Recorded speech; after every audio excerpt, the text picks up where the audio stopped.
Dan kalau memang ada kesempatan untuk mempelajari teknologi-teknologi terkini gitu kan yang bisa membuat kita melayani pasien lebih baik lagi gitu kan, mengefisienkan kerja kita di perusahaan kita, itu nggak ada salahnya untuk didalami gitu.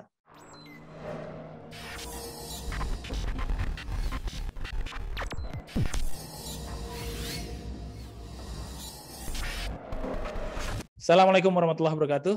Alhamdulillah kita bertemu kembali di podcast Dr. Aisy Berbagi, masih dengan narasumber yang asik-asik dan kian menggelitik dan ciamik ya.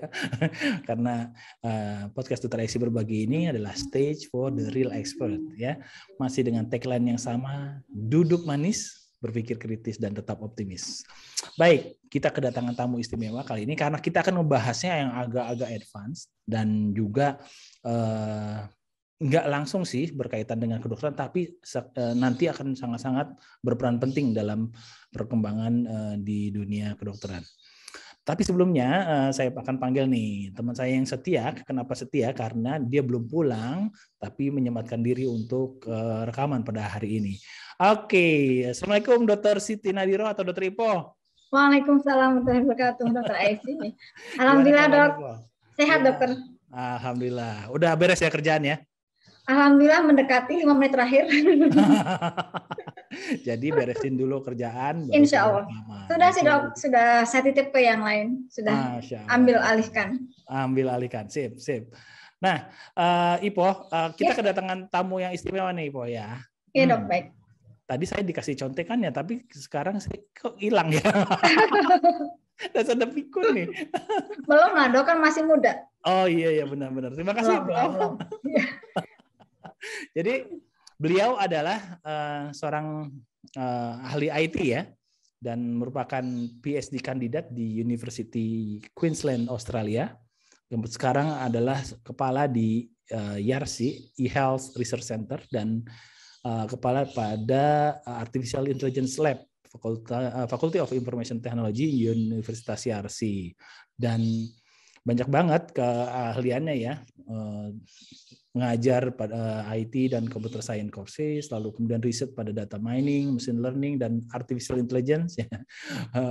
Tahu nggak tuh Po ininya apa istilah tersebut yang baru? Kalau artificial, betul. Kesannya cuma artificial intelligence, berarti sesuatu yang buatan tapi pinter. Apa ya dok? Nah, penasaran nih. Nanti kita tanyain sama yang bersangkutan. Lalu kemudian ya programming languages ya kayak Python, R, and MATLAB juga dia fluent ya. Dan kemudian menyicipi pendidikan di Australia ya, School of Information Technology and Electrical Engineering, PhD pada Computer Science.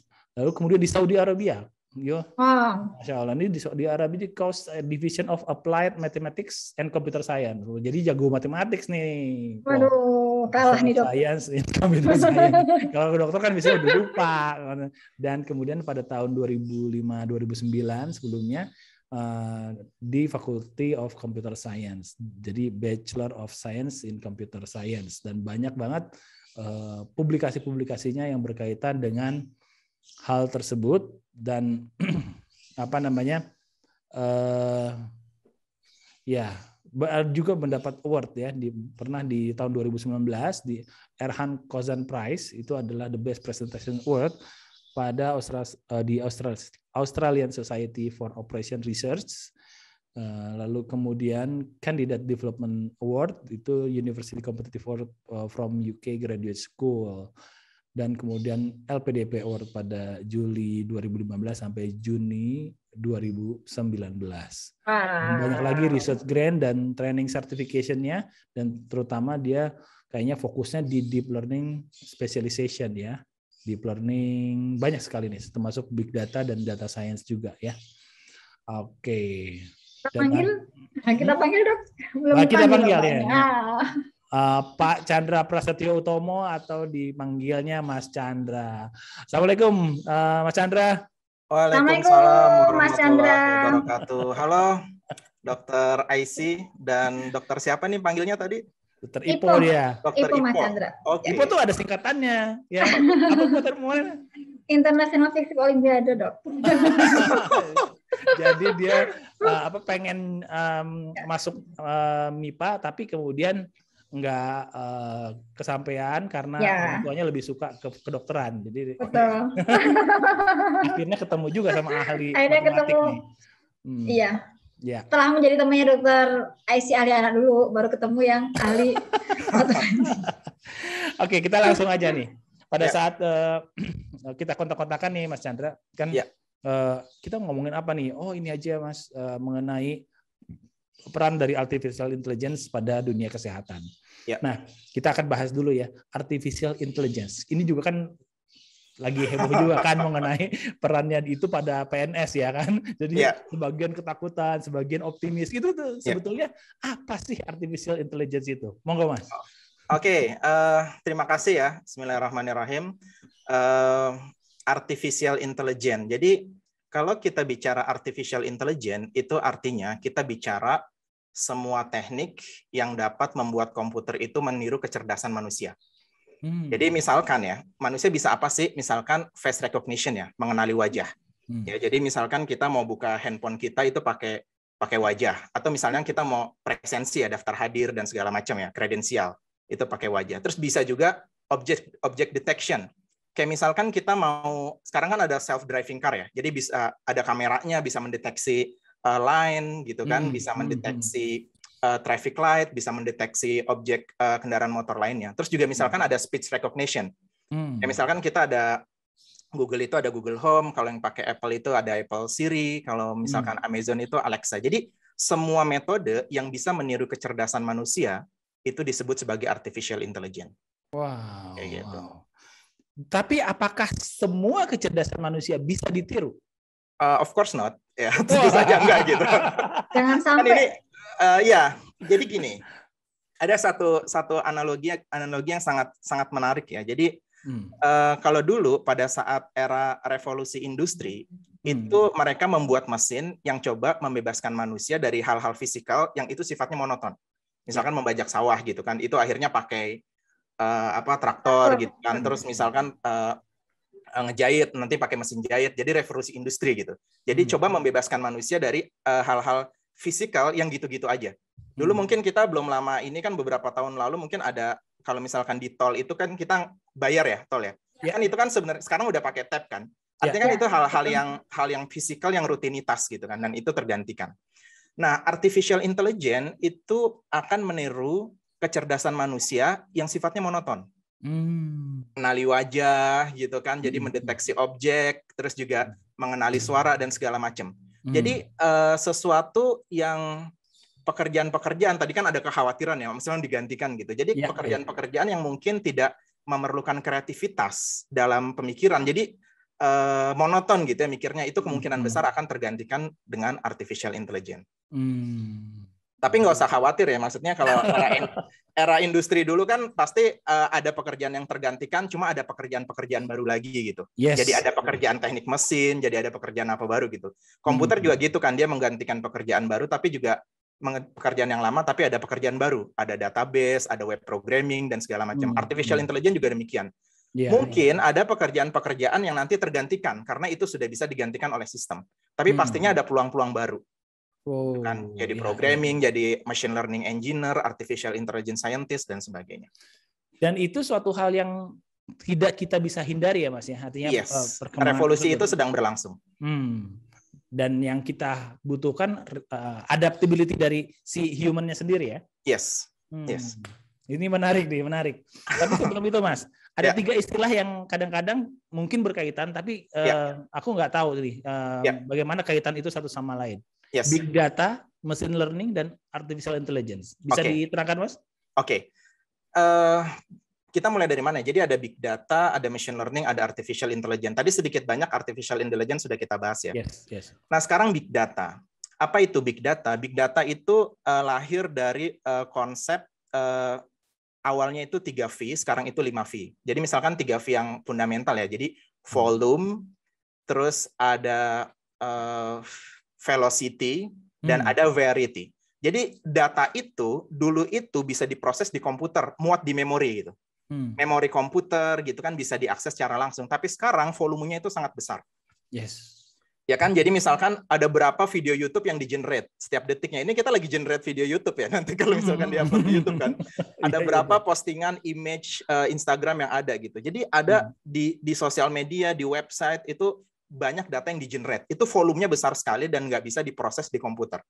Paling nggak konsumer komputer biasa itu. Jadi itu dari segi size itu sudah besar, dan dari segi velocity, V yang kedua itu besar juga kan.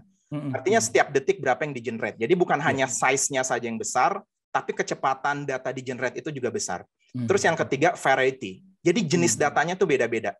Dulu itu mungkin hanya teks aja, angka, numerik gitu kan. Tapi sekarang udah ada image, udah ada dokumen gitu kan, terus udah ada video dan segala macam. Jadi data-data ini dulu itu terstruktur, structure data, hanya bisa di database dan bisa diproses di komputer. Sekarang nggak bisa gitu. Tipenya besar, size-nya besar, ukurannya besar, kecepatannya juga tinggi, dan jenisnya banyak. Tapi data ini punya value gitu. Nah, gimana caranya kita mendapatkan data ini, mendapatkan value dari data ini gitu? Itu adalah big data teknologi. Gitu. Jadi itu adalah big data. Jadi kalau kita bicara tentang big data, itu artinya kita bicara data yang size ukurannya besar, kecepatannya tinggi, dan juga jenis datanya itu banyak, bervariasi. Nah, kenapa big data ini jadi problem? Karena kita mau dapat value dari situ. Siapa perusahaan mana gitu kan, baik itu di bidang perbankan, di bidang kesehatan, di bidang transportasi, apapun yang bisa memanfaatkan big data ini, pasti dia bisa leading. Gitu ya. Dia bisa memahami customer lebih baik, dia bisa membuat produk yang lebih bagus gitu. Jadi bisa kompetitif gitu. Gitu. Itu adalah big data ya. Terus tadi bicara yang ketiga adalah machine learning ya. Ya, jadi ada artificial intelligence, big data, dan machine learning. Nah, jadi kalau di awal tadi kita bicara artificial intelligence, itu artinya semua yang bisa meniru kecerdasan manusia.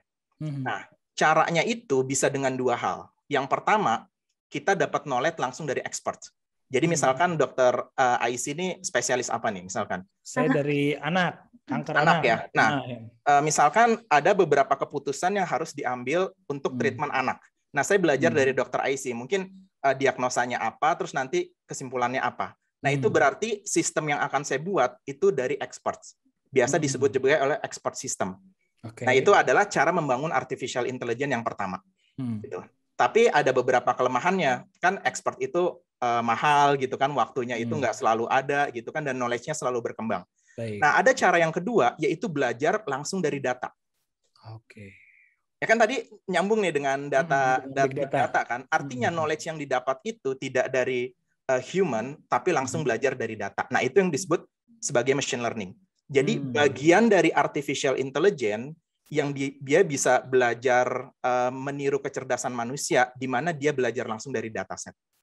Gitu. Itu adalah machine learning.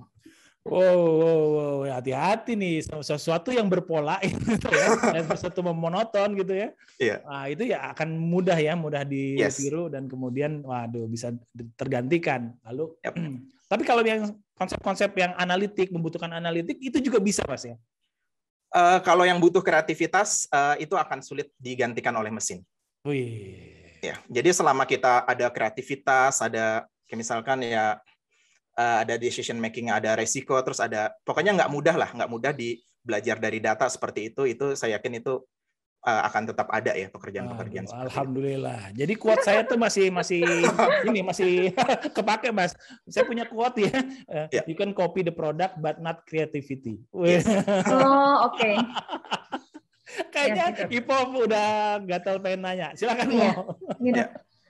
Ya, Mas Chandra mau bertanya. Ini kan artificial intelligence, berarti kecerdasan manusia yang bisa ditiru. Nah, sebenarnya kita sebagai ini bidang masuk kesehatan ya, Mas. Jadi kesehatan itu kan ada sesuatu yang katakan saya kan background-nya dokter umum. Ada sesuatu yang sudah biasa nih, pasien datang dengan keluhan begini, misalnya diare nih. Oh, saya datang dok, perutnya sakit, diare ini. Jadi kita pasti langsung resepin obat ini.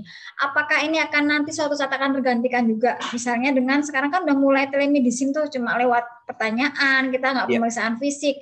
Nanti endingnya bentukannya itu seperti apa ya? Yang mungkin apakah mereka akan menggantikan kita? Padahal saya tahu dokter itu adalah kita itu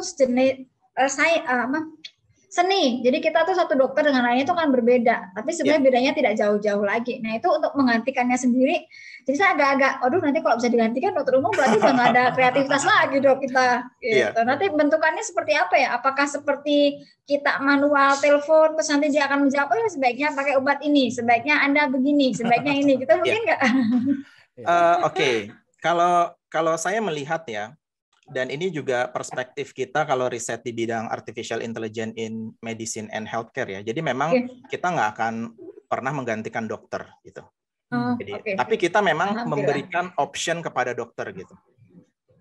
Ya, memberikan option kepada dokter. Ya tadi misalkan ada sebuah decision system yang bisa dibuat gitu kan. Kalau misalkan penyakitnya seperti ini atau gejalanya seperti ini, terus nanti kemungkinan dia penyakitnya ini dan obatnya ini. Nah itu kan pasti bisa dibuat kan, bisa dibuat sistem artificial intelligence-nya gitu. Artinya expert system. Atau bisa juga nanti belajar dari dataset gitu. Kalau orang yang seperti ini decision-nya apa, jadi mesin bisa belajar seperti itu.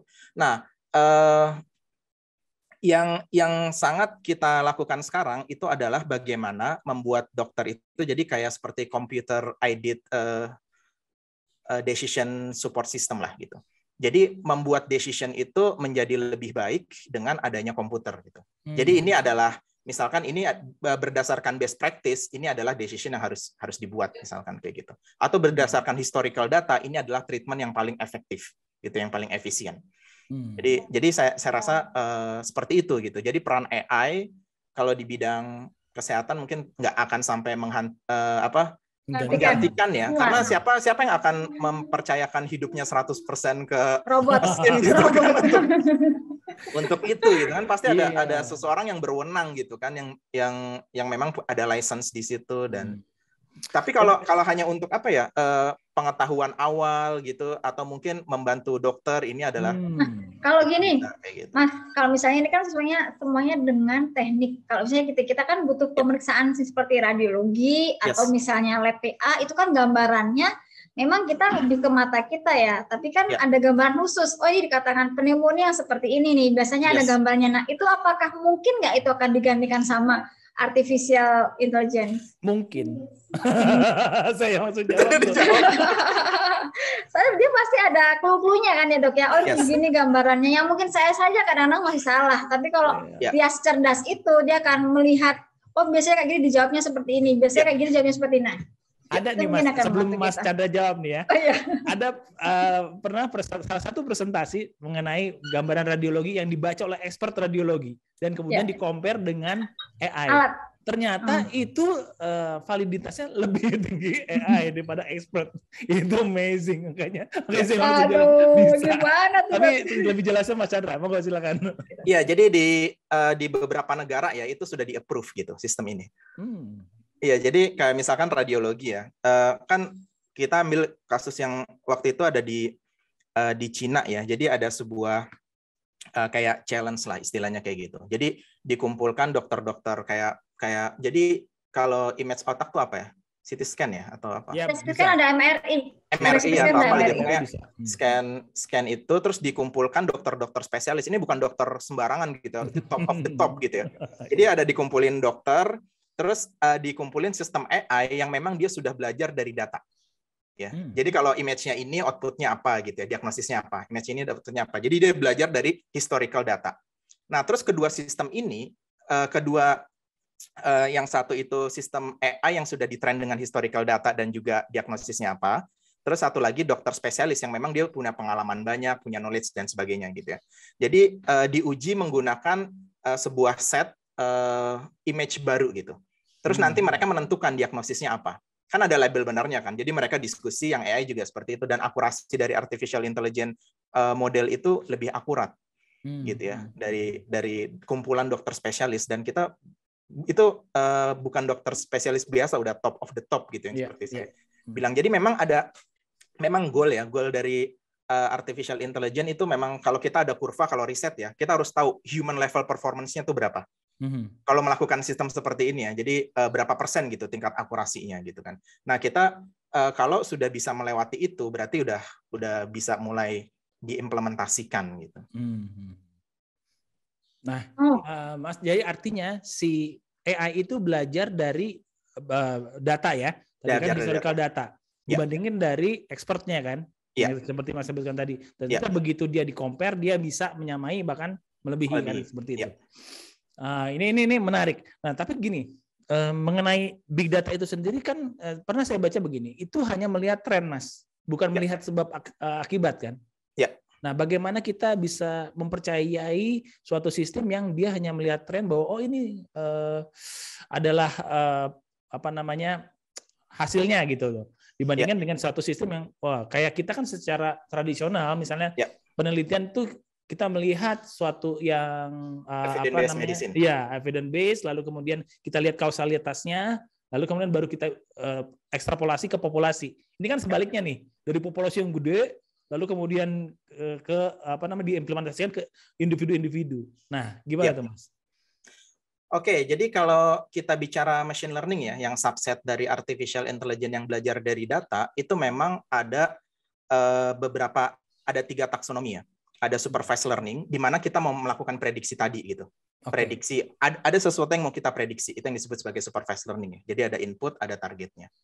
Nah, terus yang dibicarakan oleh Dr. Aisy sekarang itu unsupervised learning, di mana kita nggak mau memprediksi sesuatu, tapi kita coba untuk melihat pattern misalkan kayak gitu ya, melihat pola, melihat hubungan kayak misalkan kalau A dan B maka C gitu. Jadi misalkan kalau obat ini maka resikonya apa gitu atau treatmentnya apa. Jadi memang benar kalau kita bicara association rules ya, istilahnya metode di situ unsupervised learning, itu memang yang dia cari adalah korelasi, bukan causality, ya, korelasi dari data gitu kan, korelasi dari yang ada di data itu dan bukan causality ya, bukan hubungan sebab akibat. Nah, berarti memang kalau kita bicara yang unsupervised learning tadi, yang bukan prediksi ya, jadi hasilnya itu selalu akan diteliti lagi oleh expert.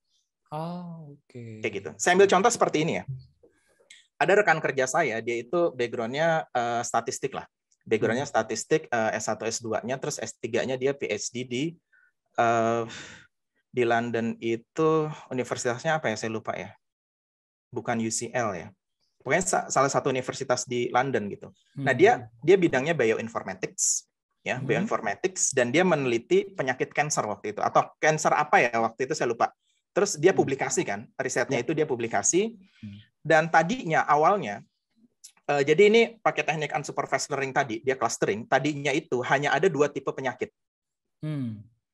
Saya nggak tahu, mungkin benign atau malignan atau apalah. Pokoknya 2 tipe gitu. Dan treatment itu selalu berdasarkan 2 tipe itu. Kalau dia tipe A, treatmentnya ini. Kalau tipe B, treatmentnya ini. Nah, hasil bioinformatics dia itu menjelaskan bahwa ada satu subset yang memang berbeda gitu dari subset lainnya.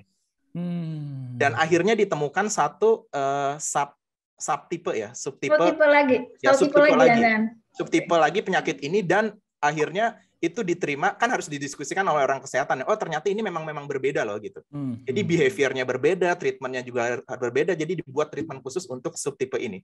Sampai dia diundang ke seminar yang berhubungan dengan kedokteran, sampai dipanggil dokter dia. Padahal dia bukan dokter gitu kan, dia hanya orang statistik yang belajar AI, machine learning, menganalisis data bioinformatik, dan dia bisa menganalisis bahwa sebenarnya ini ada satu subtipe baru gitu.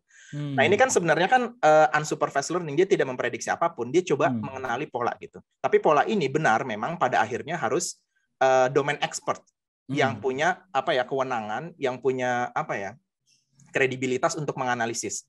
Apakah ini kebetulan semata ataukah ini memang temuan baru gitu. Dan banyak hal-hal di kedokteran breakthrough itu dari sini ya. Gitu. Jadi ada pola baru, ada hubungan yang awalnya kita nggak tahu apakah korelasi atau causality, tapi akhirnya dapat. Jadi memang kerjasamanya harus harus saling mutually benefit dan harus saling punya saling respect lah, mutually respect gitu. Jadi mutually respected. Mutually respected. Yep. Seperti itu. Wow.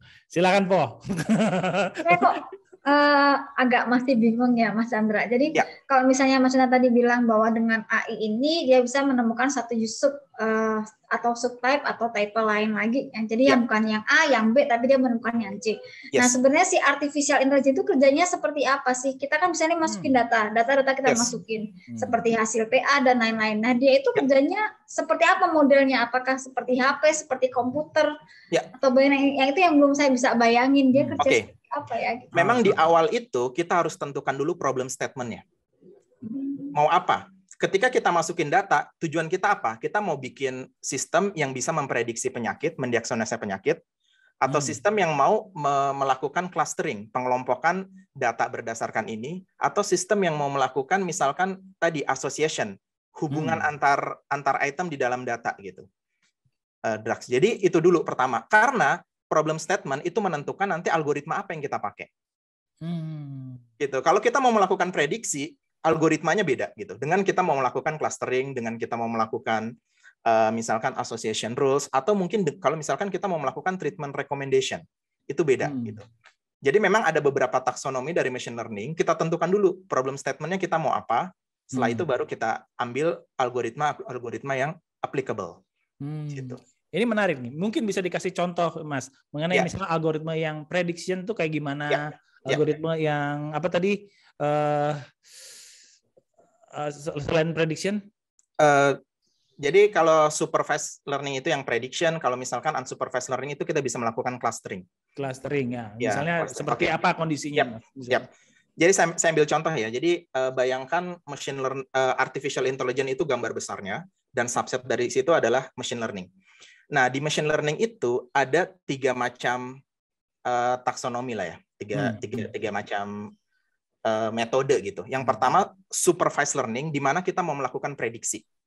Oke. Nah, kalau prediksinya berupa kategorikal, misalkan apakah dia kanker jinak atau kanker ganas, misalkan kayak gitu, itu kan classification problem ya. Nah, itu ada lebih dari 150 algoritma yang bisa kita tes. Waduh. Berapa tadi? 150 algoritma classification.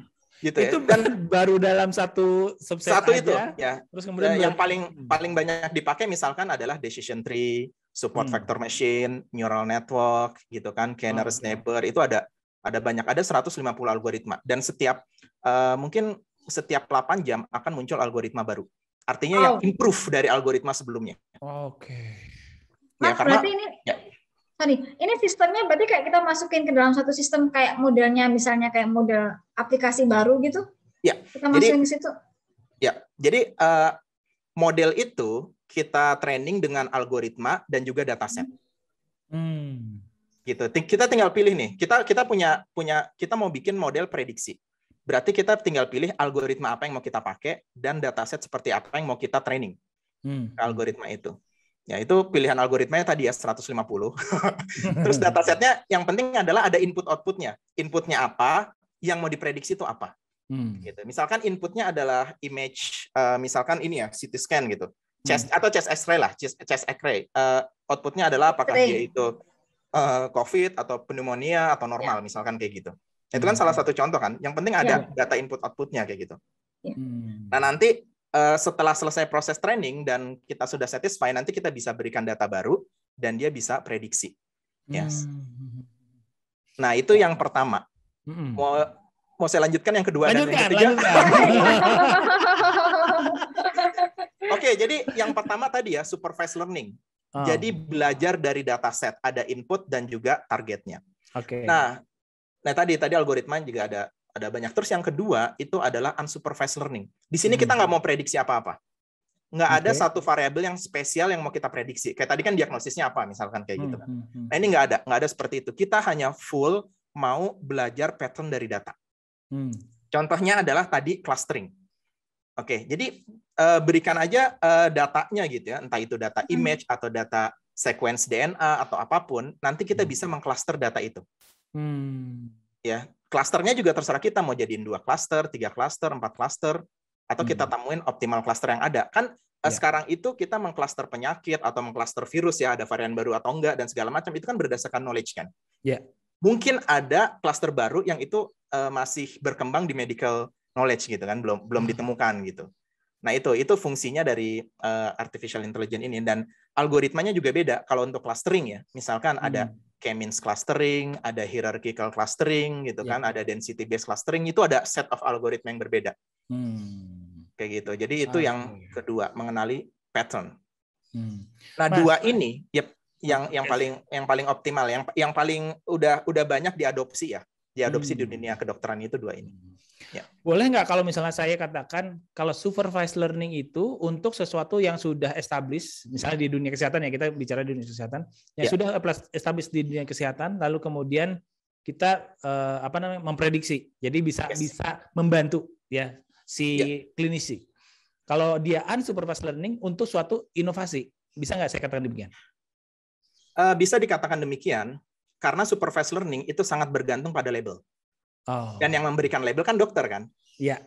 Gitu. Jadi yang memberikan label ada dokter. Nah, sistem ini coba belajar langsung dari input dan label tersebut. Ya, jadi bisa dikatakan demikian ya, karena itu butuh labeling dari expert gitu. Kalau supervised learning, sehingga dia bisa belajar ya. Unsupervised learning kita bisa menemukan pattern-pattern baru yang sebelumnya mungkin kita nggak menyangka ada di situ. Gitu. Jadi seperti kayak dua arah ya. Pada satu waktu kita human ngasih input ke AI untuk dia belajar, pada satu waktu dia memberi input ke kita bahwa ini mungkin ada sesuatu baru loh yang kamu belum tahu gitu. Betul. Masya Allah. Betul. Nah, itu percepatan di inovasi kesehatan itu bisa didapat dari situ sebenarnya kalau bisa bekerja sama dengan baik ya. Iya. Dan kita jangan takut tuh untuk menerima hal tersebut tuh. Ya. Aduh, Po, silakan Po. Ya, justru kalau kayak gitu harus cepat menyesuaikan ya dok. Jadi Mas Chandra, jadi kalau misalnya kita punya data banyak nih, udah masuk ke yang supervised learning. Jadi data pasien yang dengan kondisi seperti ini, kita udah masukin datanya semua dengan hasil labnya ini, kemudian kan akan keluar dengan kecerdasan dia. Berarti untuk berikutnya lagi dia akan membantu kita untuk diagnosis ya. Jadi kalau suatu ketika ada pasien datang dengan ini, oh tinggal masukin aja datanya, dia akan langsung keluar. Oh ini kemungkinan yang ini. Nah, kalau selain radiologi, misalnya orang lab kan juga main mata juga kan sama PA. Itu berarti juga bisa kita masukkan sebagai masuk ke supervised learning biar kita tahu input sama outputnya ya? Bisa. Kan kalau manusia kan kadang-kadang punya keterbatasan kan, mungkin lelah gitu kan atau mungkin bagaimana. Cuman kalau komputer kan enggak gitu. Jadi kalau kita bisa buat sistem yang akurasinya good enough gitu kan, acceptable, nah itu bisa membantu kita lah gitu. Jadi nanti kita tetap dokter melakukan itu misalkan, cuma nanti yang beda tuh apa gitu kan. Jadi ini kenapa hasil saya beda dengan AI gitu. Ya mungkin bisa direvisit ya istilahnya untuk mendiagnosa kasus yang itu. Iya. Jadi kan sekarang kan isunya bahwa kita tuh kekurangan dokter. Ya kan? Jadi rasio antara pasien dengan dokter tuh nggak sebanding gitu. Apalagi setelah COVID kan kita jadi negara mungkin yang banyak dokternya yang meninggal ya. Jadi ini bisa jadi, sedangkan kita punya tugas pendidikan, penelitian sama pelayanan. Jadi kalau misalnya kita itu udah nggak ada alasan lagi nih Po, kita nggak melakukan penelitian nih. Wah, saya sibuk nih sama pasien gitu ya. Nggak ada AI gitu. Tapi kalau sekarang kalau kita udah tahu nih manfaatnya begini-begini, untuk mendapatkan AI-nya sendiri caranya gimana dok? Kan kita udah ngerti nih, cuma kan kita nggak bisa ujuk-ujuk gimana nih AI-nya, berarti harus konsul ke Mas Chandra dong. Nah itu artinya kita butuh data yang bagus, iya nggak? Titik awal pertama data yang bagus, gimana Mas? Ya betul. Data ya. Jadi kalau dari kedokteran, rumah sakit itu menyediakan datanya. Nah, menariknya kalau di artificial intelligence itu kita adalah komunitas yang sangat generous. Jadi semua algoritma itu papernya kalau misalkan di jurnal conference yang bagus ya, itu selalu open dan codingannya, kode programnya itu juga open.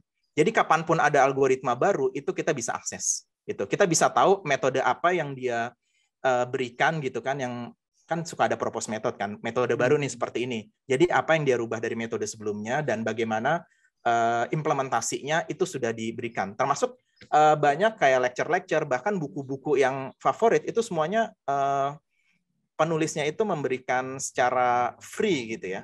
Jadi bisa kita akses PDF-nya dan segala macam. Jadi makanya ini salah satu yang membuat AI juga sangat berkembang cepat karena nggak ada boundary gitu, nggak ada batas gitu ya. Biasanya kan ilmu itu dibatasi ya, harus jurnal ini kita harus bayar dulu atau beli buku ini kita harus ini atau belajar apa kita harus subscribe dulu dan segala macam. Kalau di AI enaknya seperti itu. Iya. Wow.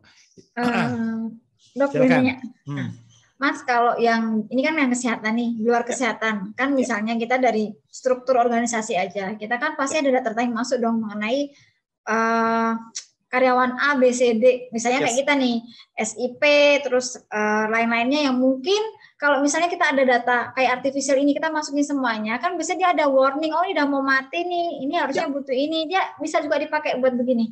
Jadi tidak lihat lagi yang kadang-kadang kita nggak tahu, terus tiba-tiba ada share yang SIP-nya mau mati, silakan urusin. Nah kayak gini kan kayak yang, ya kalau misalnya ada sistem yang mengenalkan lebih cepat kan jadinya ke belakangnya nggak seperti itu. Bisa nggak? Jadi kita data semua karyawan masukin ke situ, terus nanti mungkin dia akan mengenali, terus ada sistem lagi berikutnya untuk, oh ini mungkin kepandaiannya maksudnya pelatihannya di sini, bagusnya di sini, terus ini kekurangan ini, bagusnya harus segera, itu bisa nggak sih?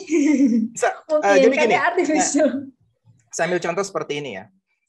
Misalkan customer aja, customer churn analysis. Jadi misalkan kita punya berlangganan produk dari bank lah. Misalkan kita buka tabungan atau buka kartu kredit atau apapun. Bank itu sudah punya prediksi siapa customer yang akan leave. Jadi sebelum jadi kalau dia udah tahu kan berarti dia bisa ngasih promo, bisa kasih apa gitu kan. Termasuk juga di komunikasi gitu, telekomunikasi. Siapa yang akan pindah ke provider lain gitu. Kan semuanya kan ada historical datanya kan. Iya. Dia cuma lihat aja siapa customer yang nutup akunnya, sebelumnya itu seperti apa. Jadi inputnya itu adalah behavior customernya, dan outputnya adalah apakah dia loyal atau dia mau pindah. Kita udah dapat seperti ini, berarti kita bisa melakukan prediksi untuk customer yang ada sekarang, siapa yang akan leave. Dan demikian juga untuk karyawan. Iya. Employee churn analysis. Jadi siapa yang akan resign. Jadi saya ada pernah juga melakukan pelatihan ya data science di salah satu perusahaan. Sebenarnya dia perusahaannya terkait medical juga, cuma dia orang HR ya. Jadi dia bisa melakukan prediksi itu siapa yang akan leave gitu ya. Karena leave itu bikin headache ya. Jadi karena harus ngasih pensiun gitu kan, harus apa terus nanti harus ngerekrut karyawan baru dan segala macam gitu. Jadi kalau bisa diprediksi dengan akurasi yang bagus, jadi kan bisa di treatment gitu kan. Ini kenapa atau ada masalah dengan siapa gitu kan. Jadi seperti itu. Berarti lebih ini juga dong, selain memprediksi siapa yang akan leave, lebih juga bisa dipakai buat memprediksi ini baiknya di mana, ini baiknya di mana dong dengan background-backgroundnya dia. Dan bisa buat strategi marketing ya? Marketing itu buat customer ya berarti ya? Iya. Iya bisa. Jadi nanti kayak customer segmentation itu udah bisa. Saya boleh cerita sedikit nggak tentang silakan. Customer ini? Jadi gini, ini ada salah satu cerita yang menarik ya. Saya mau ngasih tahu aja bahwa mungkin marketplace itu lebih tahu tentang diri kita dibandingkan kita sendiri itu. Gimana tuh Mas?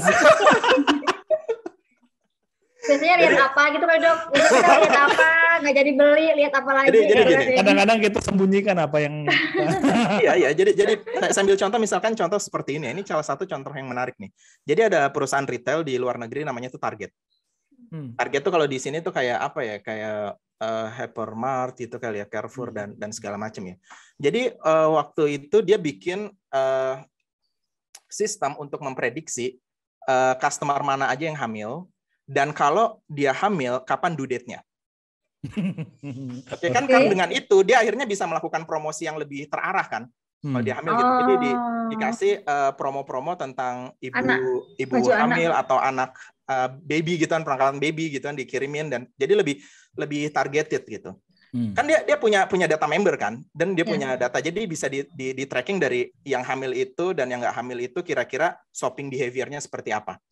Mungkin ada ya, mungkin dia beli apalah minyak angin atau apa saya nggak tahu ya. Pokoknya dia bisa memprediksi orang yang hamil itu dengan modelnya itu prediksi apa. Jadi dia bisa memprediksi customer lainnya yang nggak member sekalipun ya. Dan itu sangat sukses menaikkan revenue-nya dia. Yeah. Nah, masalah itu ada satu masalah gini, kan namanya kita prediksi ya, kan nggak mungkin 100%. Benar nggak? Jadi bisa aja ada false positif, atau false negatif. False negatif. Nah, masalah timbul ketika ada seorang bapak-bapak marah-marah ke Target ketemu dengan manajernya. Karena apa? Karena anaknya yang masih sekolah itu, masih SMA, dikirimin buletin promosi tentang ibu dan anak. Ternyata ini di-flag oleh Target itu dia hamil gitu. Padahal dia masih sekolah gitu. Jadi marah-marah tuh. Kan store manajernya nggak tahu karena ini dilakukan di pusat kan, prediksi itu gitu. Ya udah akhirnya minta maaf. 2 minggu kemudian setelah tahu masalahnya dia minta maaf lah ke bapak itu. Nah, ternyata pas 2 minggu kemudian Bapak itu nerima telepon dari store manager, terus kata Bapaknya, sebenarnya Anda tidak perlu minta maaf. Karena ya itu, ada sesuatu di rumah ini yang saya nggak tahu. Ternyata anaknya tuh benar-benar hamil gitu. Jadi bayangin, target itu lebih tahu kondisi anak itu dibanding bapaknya gitu kan. Karena shopping behavior-nya itu bisa dideteksi. Dan itu bisa dilakukan prediksi macam-macam ya. Karena dia bahkan bisa prediksi couple itu menikah bahkan sebelum si laki-lakinya itu melamar. Bisa sih. Ya kan dari behavior-nya gitu. Yang penting dia punya historical data gitu. Makanya saya bilang mungkin tempat kita belanja itu lebih tahu diri kita gitu dibandingkan kita sendiri. Atau dibandingkan orang-orang terdekat kita lah. Karena semuanya data. Ini tadi big data tadi kan. Siapa yang bisa mempelajari data, take advantage of data gitu kan, memahami customer lebih baik, itu dia akan unggul. Ini nanti menarik ya. Ingetin saya mau nanya siapa yang berwenang untuk mengelola data ya dalam suatu institusi ya. Baik. Oh ya, by the way, saya kasih tahu satu lagi ya tadi ya. Akhirnya kan itu jadi masalah. Nah, akhirnya target itu ada policy bahwa oke, kalaupun kita tahu dia hamil, oke lah kita kirimin promo itu, cuma nggak eksplisit banget lah. Jadi dicampur gitu. Misalkan ada perlengkapan potong rumput dan segala macam gitu. Jadi di mix dengan yang lainnya, jadi nggak eksplisit banget gitu bahwa saya tahu loh kamu hamil loh, makanya beli ini gitu. Oke. Mas, melanjutkan tadi mungkin data yang kalau misal kita dalam sistem penelitian yang tradisional kan harus yang benar, bagus, homogen gitu kan. Yes. Sementara kan kalau AI ini kan dia semua data dan variasi gitu kan. Yes. Bagaimana mereka menjamin bahwa data itu bisa berkolerasi? Apakah cukup dengan training itu aja? Iya, jadi memang 80% dari artificial intelligence atau machine learning proses itu ada di data preprocessing. Jadi kalau misalkan kita seorang engineer ya, saya tidak bicara scientist ya, kita bicara engineer, artinya misalkan yang hanya mengimplementasikan metode machine learning yang sudah ada. Gitu ya, untuk bikin sistem itu, maka 80% kerjaan dia adalah data preprocessing. Make algoritma itu ada, karena tadi saya bilang algoritmanya itu sudah ada, clear, jelas seperti apa, bahkan codingan bagaimana dia mengimplementasikan udah ada. Kita tinggal mengadopsi aja dengan data yang baru. Nah, berat 80% kerjaan dia akan ada di data preprocessing. Tahap pertama dari data preprocessing adalah exploratory data analysis. Dia harus tahu masalah apa aja yang ada di data. Apakah ada missing value, apakah ada inkonsistensi, apakah ada data yang error gitu kan, dan sebagainya. Gitu. Jadi 80% kerjaan dia akan di situ sebelum dia benar-benar bisa membuat data itu bisa di training. Gitu kan, masuk ke training proses. Buat kita sebagai misalnya yang mau menggunakan machine learning atau AI ini dengan data itu apa yang kita mesti support untuk ke kualitas data sehingga mempermudah mereka. Oke, yang pertama itu harus benar-benar punya clear business objektif gitu. Jadi sebenarnya tujuan dari AI ini untuk apa? Untuk melakukan prediksi kah, atau untuk melakukan tadi ya pattern analysis kah, atau treatment recommendation kah, atau apa? Jadi itu dulu yang harus diberikan jelas ke tim dari AI-nya tadi ya, entah itu AI scientist atau machine learning engineer. Jadi jelas. Saya mau buat sistem seperti ini, misalnya prediksi ya, inputnya apa, outputnya apa, itu harus jelas dulu, gitu kan, input outputnya apa. Terus yang kedua ya supply data, supply data, dan tadi proses machine learning itu proses yang highly iteratif ya. Jadi misalkan dari data preparation, ntar training, evaluasinya nggak begitu bagus, kita akan datang lagi ke expertnya. Karena kita akan bawa masalah, data ini misalkan ada missing value. Kalau ada missing value ini harus saya apakan gitu. Jadi itu wajar ya. Jadi maksudnya kan yang lebih berkompeten untuk menjawab pertanyaan terkait data itu kan domain expertnya kan. Kita bisa mendeteksi masalah apa aja yang di data, yang ada dalam data, dan kita bisa melakukan apapun yang bisa dilakukan terhadap data itu. Tapi kan yang lebih tahu konteksnya kan yang punya datanya kan. Iya. Kayak gitu. Ada persentase di mana data yang missing itu bisa ditolerir dari suatu machine learning? Tidak ada guideline khusus, tapi data yang missing itu kan nggak harus dibuang. Bisa jadi kita input dengan sesuatu, misalkan input dengan nilai konstan tertentu, input dengan nilai rata-rata, dengan median, atau kita prediksi nilai itu seolah-olah itu nilai yang akan kita prediksi. Jadi treatmentnya itu banyak. Jadi kayak dokter lah. Dokter itu kan mendiagnosa pasien dan punya banyak pilihan treatment. Kita juga gitu di dalam data science ya. kita bisa mendeteksi masalah-masalah apa, mendiagnosa ya masalah-masalah apa data, dan kita punya banyak option juga gitu untuk masalah itu. Jadi nggak ada guideline-nya. Memang kalau missing value-nya nggak banyak ya, misalkan 5 atau 10% itu bisa kita buang aja gitu, karena nggak terlalu berpengaruh juga. Tapi kalau missing value-nya udah signifikan gitu kan, 30% ke atas, berarti kita harus berpikir sesuatu nih. Jadi berapa? Minimal 5%? Iya, kalau berdasarkan pengalaman saya ya, misalkan 5% atau 10% dengan data yang mungkin datanya ada ratusan atau ribuan, I think it's fine lah. Gitu. Jadi bisa aja kita mungkin kalaupun berpengaruh terhadap trending itu nanti interaksi berikutnya dengan domain expert lah. Jadi kita bisa skip dulu ya, kita bisa remove dulu data-data yang ada missingnya. Cuma kalau sudah di atas itu ya 20%, 30% ya, artinya kan sayang gitu kan kalau hanya karena ada misalkan kita mau prediksi apa ya? Saya ada riset tentang diabetes gitu, prediksi seseorang itu punya diabetes atau enggak, tapi nggak berdasarkan hasil lab gitu kan. Jadi ada sekitar 100 gitu, 100 variabel yang ada di situ. Cuma kan kalau misalkan dari umurnya, berat badannya segala macam ada 100 gitu kan, ada 100 variabel, hanya 1-2 yang missing kan sayang kalau dibuang kan datanya kan. Betul. Nanti kita harus bicara ini. Sebenarnya ini bisa kita isi dengan apa sih gitu. Gitu. Oke, ini menarik nih. Tapi saya balik ke pertanyaan yang tadi yang itu mengenai siapa yang jadi leader dalam mengelola data tersebut. Dalam satu, misal mungkin Mas Chandra punya pengalaman ini kan AI di satu rumah sakit gitu. Siapa sebetulnya leadernya? Karena semua dalam satu rumah sakit ada unit-unit gitu ya, yang masing-masing punya data nih. Nah, kadang-kadang kan, oh ini data gue nih gitu. Gimana Mas? Ya, jadi kan kalau kita riset ya, apalagi riset kolaborasi ya, universitas dengan rumah sakit misalkan, berarti kan nanti ada ethical clearance. Di ethical clearance kan ada dijelaskan siapa yang gateway-nya gitu, siapa orang yang berkuasa terhadap data ini.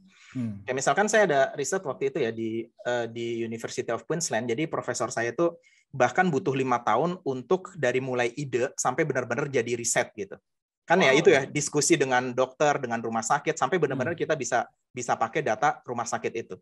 Dan waktu misalkan saya pakai data rumah sakit ya, jadi kalau PhD student kan dapat office ya di universitas, dan kebetulan saya riset juga di Royal Brisbane Hospital di sana, itu saya dapat office juga di sana, dan dapat komputer. Dan komputer itu saya bisa lihat semua datanya, terus di ICU saya bisa lihat, dan itu real time ya. Kamar berapa aja, terus apa aja. Jadi saya bisa lihat secara real time apa yang terjadi, saya bisa lihat database keseluruhan. Tapi memang saya nggak bisa ekstrak data itu keluar. Kalau saya mau men-training model saya harus di komputer itu gitu. Dan setiap gerak-gerik saya ngetik apa, klik apa itu di-record gitu. Jadi nggak bisa dihapus, Mas. Enggak, maksudnya log saya dalam ngeklik apa, ngetik apa itu tercatat di sana. Karena itu kan bagian dari pada saat kita bikin ethical clearance ya. Biasanya di ethical clearance itu dijelasin siapa yang punya kuasa atau atas data, siapa yang berhak untuk touch data, menyentuh data itu, bermain dengan. Terus data itu tempatnya harus ada di mana, nggak boleh keluar mana. Nah itu biasanya ditentukan di ethical clearance sebelum itu di-approve oleh yang komitinya gitu. Nah itu kalau di kesehatan. Nah, mungkin bisa melihat peran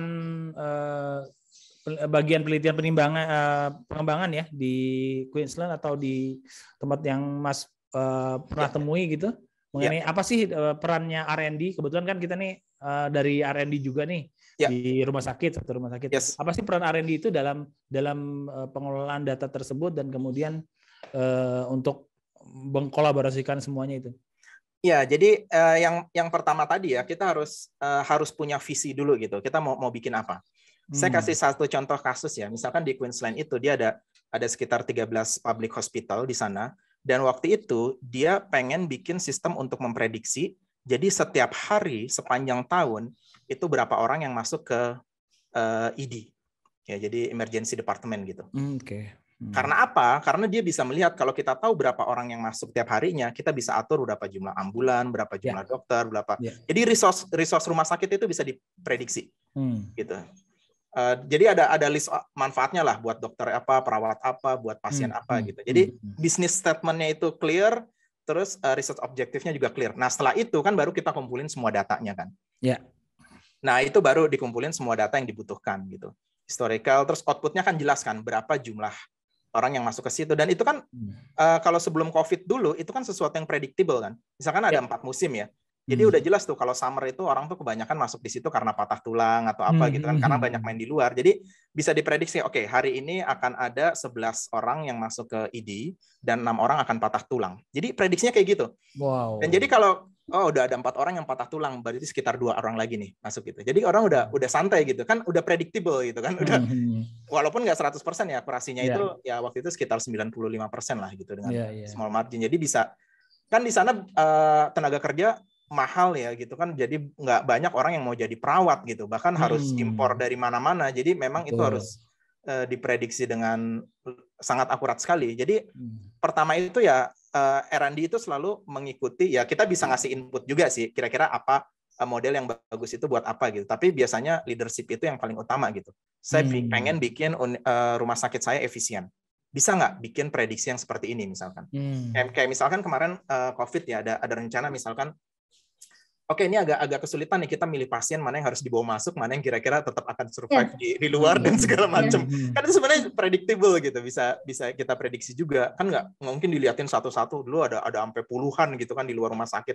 Ini kira-kira mana yang harus kita admit dan pemilihan seperti itulah. Jadi mana yang harus dimasukin ke rumah sakit, mana harus yang dirujuk ke sana, harus di apa kan tenaga dokternya terbatas gitu untuk melihat itu. Jadi benar-benar hampir banyak sekali ya ruang lingkup dari AI ini di implementasi kesehatan ya. Tadi strategi marketing, lalu kemudian efisiensi SDM ya, seperti itu. Lalu kemudian pelayanan pastinya gitu bisa terbantu banget gitu. Jadi memang leadership-nya harus terpapar dulu ya dengan AI dan salah satu case study-nya, atau kita juga bisa mengusulkan seperti itu. Gitu. Jadi ketika dia udah terbuka, oke, bisa nggak? Nanti kan dia pasti punya problem lah. Di root rumah sakit itu pasti ada problem gitu. Ada nggak beberapa yang problemnya itu bisa kita casting ke AI tadi, entah itu prediksi atau segala macam. Wah, itu menarik. Po, silakan Po. Ini sebenarnya banyak yang bisa dikerjakan ya, Dok, Mas Chandra. Jadi pas saya ngikutin Mas Chandra, ternyata banyak hal. Yang pertama kan kita pasti rumah sakit namanya kita. Cuma kan paling nggak kita pengennya dari awal kita mencegah. Jadi di situ saya melihat bahwa ada peluang kita bikin sesuatu untuk pencegahan. Mungkin masukin data dari Masnya, masukin data yang banyak. Terus kita akan lihat siapa prediksi yang akan mungkin kena dan tidak. Jadi di awal-awal kita akan nemuin pasien dengan deteksi awal ya Dok. Jadi harapannya dengan ini bisa masuk early detection. Betul. Nanti mungkin butuhnya mengembang itu bisa kan ya Mas ya. Nanti masukin data ke situ. Terus keduanya untuk kan kita ada preventif, kuratif kan.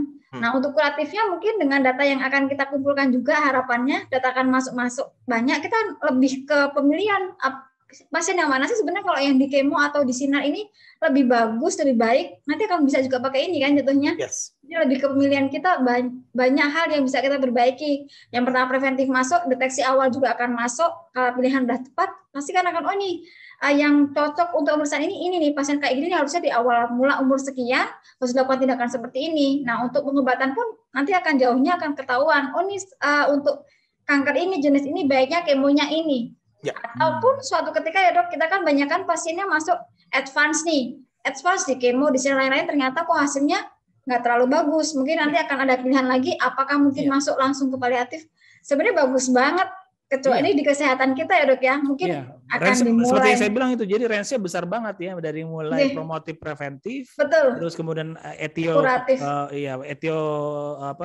logi patofisiologi, lalu kemudian diagnostik, treatment, lalu kemudian prognostik, lalu kemudian juga paliatif gitu, paliatif terapi di ujungnya gitu. Kalau misalnya orang minum obat ini kira-kira sama nggak minum obat, kan itu penting ya. Daripada sama aja umurnya akan segini gitu ya. Atau bagusnya juga pasien flu kan kadang-kadang kita taunya dia karena virus kan Dok. Cuma kan kadang-kadang kita pengen cepat sembuh nih, minum obat ini vitamin lah, kadang tambah antibiotik biar harapan kita cepat sembuh. Kalau misalnya dengan data kayak gini ternyata sama aja dengan cuma minum vitamin, yang ngapain kita minum antibiotik gitu ya Dok ya.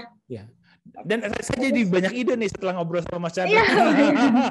banyak. Apalagi dokter sebagai R&D kayaknya Mas Chandra ini akan benar-benar bisa mengembangkan R&D dokter IC sih dok. Dokter kan banyak peluang. Maksudnya mau lihat dari mana dulu nih? Dari promotif aja dokter bisa masuk. Terus dari yang Bapak Mas Chandra tadi bilang untuk rumah sakit, kita untuk lihat pasien kita masuknya berapa-berapa, kan kita nggak cuma UGD. Kita pasien poli pun, kita nanti dokter kita akan bisa lihat, oh UGD ini sehari ini segini.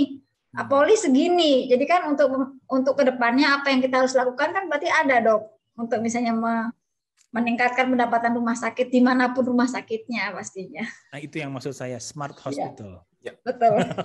Smart hospital.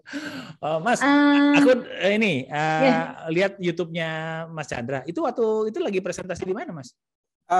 Itu nama kotanya Dalian ya. Dalian di Cina. Gitu, Dalian di Cina. Yaitu perusahaan diundang waktu itu sama Newsoft ya. Newsoft itu perusahaan awalnya dulu perusahaan software IT, tapi sekarang penyedia alat kesehatan. Ya, yang sampai lebih dari 110 negara gitu kan. Dia sudah supply gitu alat kesehatan itu. Nah, itu dia yang unik dari dia adalah dia sudah membenamkan artificial intelligence di teknologi-teknologinya.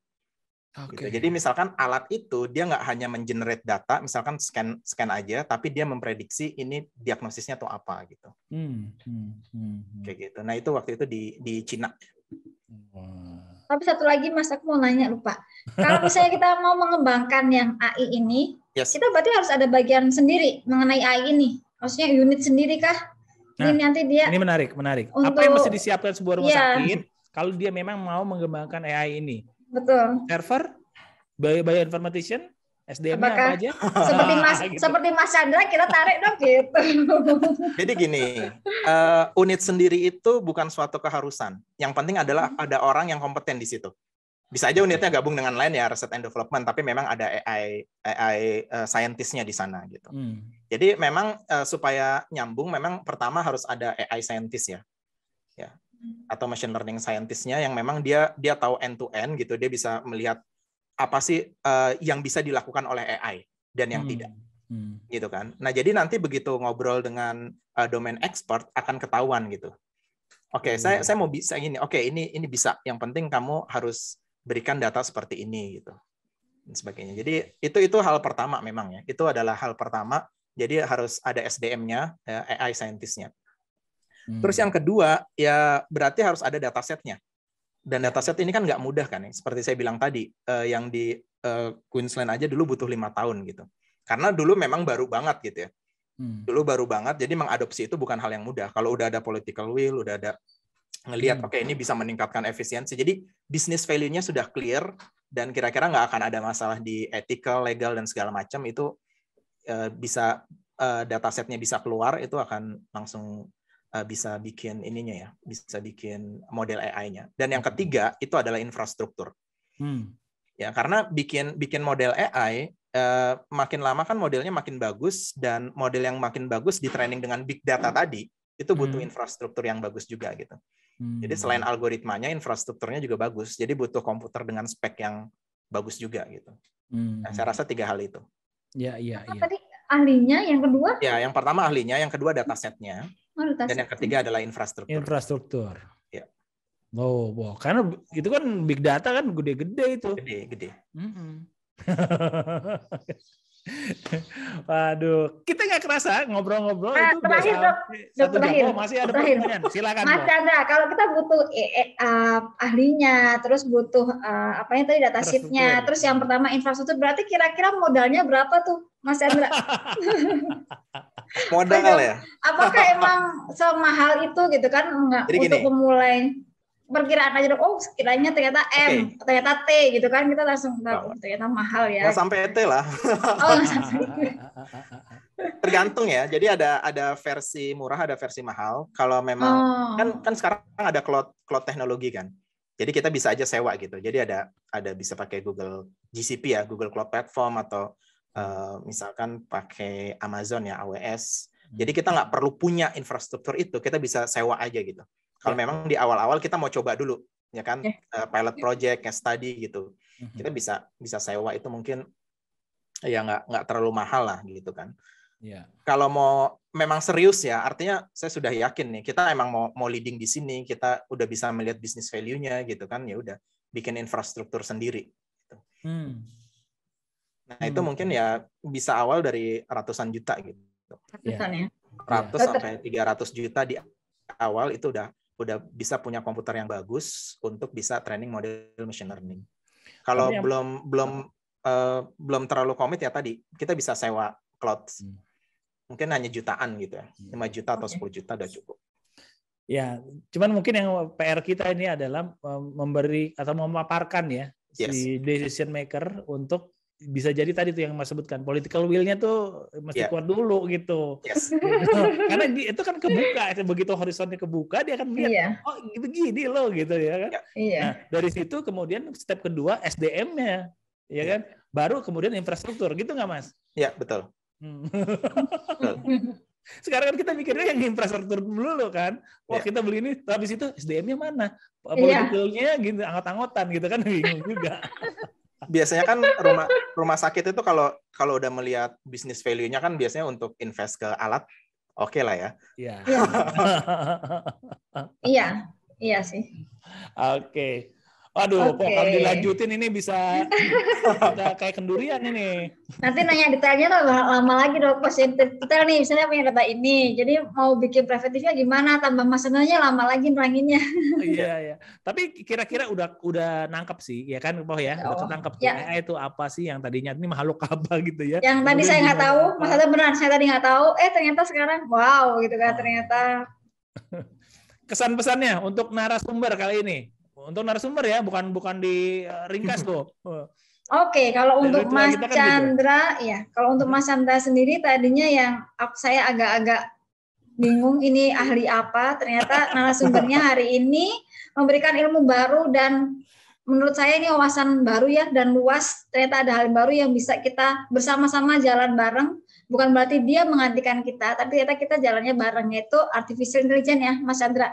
Dan beliau pembicara yang ternyata ahli banyak ya dok, yang tadi saya nggak bisa nyebutin satu-satu, dan beliau ternyata kepala ini, bagian dari sini, nah itu saya nggak bisa nyebutin. Terima kasih Mas Chandra ilmunya hari ini, saya jadi tahu tentang artificial intelligence, bahwa dan ini ternyata beliau meniru apa yang bisa dari manusia, tapi tidak bisa menggantikan juga, karena kita memang tidak bisa tergantikan ya dok. Jadi kreativitas, otak kita masih kita bisa gunakan, tapi berjalan bareng dengan AI dalam rangka preventif, kuratif, dan mungkin akan paliatif. Oke, thank you Mas. Oke.